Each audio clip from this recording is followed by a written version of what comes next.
Assalamualaikum warahmatullahi wabarakatuh. Perkenalkan, saya Mutia Afifa, CGP Angkatan 10, Kota Palembang tahun 2024. Saat ini saya bertugas di SD Negeri 56 Palembang.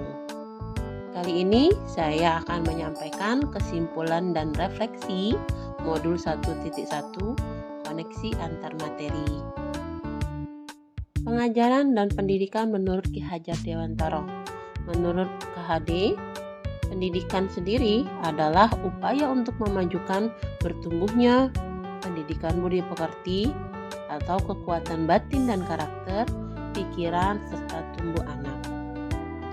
Sedangkan pengajaran adalah proses pendidikan dalam memberikan ilmu untuk kecakapan hidup. Dari sini bisa saya simpulkan bahwa pendidikan lebih kepada memberi pengetahuan, baik itu aspek kognitif, afektif maupun psikomotorik. Sedangkan pengajaran lebih kepada pembentukan karakter peserta didik. Apa yang saya percaya tentang murid dan pembelajaran di kelas sebelum saya mempelajari modul 1.1? Yang pertama adalah pembelajaran yang hanya berpusat pada aspek kognitif saja. Pada dasarnya, pembelajaran kognitif berfokus pada membantu siswa dalam memaksimalkan potensi otak. Tetapi yang sering dilupakan adalah pembentukan karakter anak itu sendiri. Transfer materi. Terkadang guru hanya berpikir bahwa pengajaran hanya berpusat kepada memberi materi saja kepada siswa. Guru sering menganggap siswa hanyalah kertas kosong yang diisi dengan materi-materi pelajaran. Tidak ada fokus terhadap pembentukan karakter siswa. Yang ketiga, hanya berfokus pada pencapaian KKM. Terkadang kami berpikir bahwa pembelajaran dikatakan berhasil jika siswa sudah mencapai nilai KKM. Yang berikutnya adalah pembelajaran hanya berpusat pada guru. Pembelajaran ini memang merupakan pembelajaran klasik atau tradisional, di mana guru menempatkan diri sebagai orang yang serba tahu dan sebagai satu-satunya sumber belajar. Berikutnya adalah lebih mengedepankan ketuntasan belajar daripada memahami karakteristik peserta didik. Selanjutnya, model pembelajaran yang monoton. Biasanya model pembelajaran yang digunakan hanya berupa klasikal, tatap muka, mendengarkan ceramah, dan lain-lain.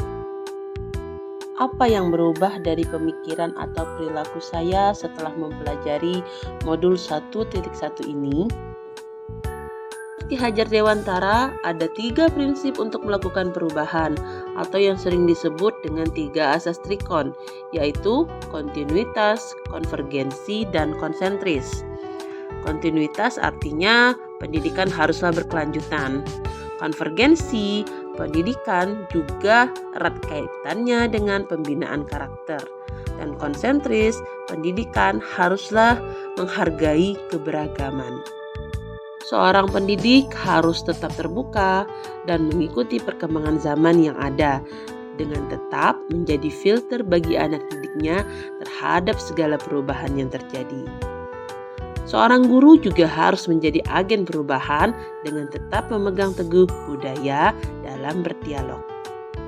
Perubahan perilaku apa yang terjadi setelah mempelajari modul 1.1?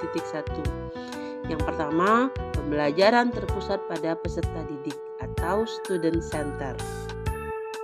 Kedua, pendidikan haruslah berpusat pada pembentukan karakter, di mana guru juga merupakan suri tauladan bagi anak-anak dalam menanamkan nilai-nilai karakter. Yang ketiga, guru berperan sebagai fasilitator pembelajaran. Guru membantu siswa dalam memahami pengalaman belajar, memahami perubahan lingkungan, serta membantu terjadinya proses pembelajaran yang serasi dan sesuai dengan kebutuhan peserta didik. Yang keempat, guru harus memahami karakteristik peserta didik itu sendiri. Vygotsky mengatakan bahwa untuk menciptakan pembelajaran yang bermakna, maka pembelajaran tersebut perlu dirancang dan dikembangkan dengan berpijak pada kondisi peserta didik sebagai subjek belajar atau subjek didik, serta berpijak pada komunitas sosial kultural tempat tinggal peserta didik tersebut. Apa yang dapat saya segera terapkan? Lebih baik agar kelas dapat mencerminkan pemikiran Ki Hajar Dewantara. Strategi yang akan saya terapkan di dalam pembelajaran di kelas, yang pertama, pembelajaran haruslah berpusat pada siswa atau student center. Yang kedua, pembelajaran haruslah inovatif dan juga menyenangkan. Yang ketiga, pembelajaran juga harus mencerminkan karakteristik abad 21 dan pembelajaran haruslah kontekstual, terutama dengan kondisi kearifan lokal daerah asal. Berpegang teguh pada konsep pembelajaran yang menghamba pada siswa, pembelajaran tidak lagi menuntut, melainkan menuntun. Karena pada dasarnya tugas guru adalah memberi tuntunan kepada siswa sesuai dengan kodrat hidupnya masing-masing agar dapat mencapai kehidupan yang lebih baik.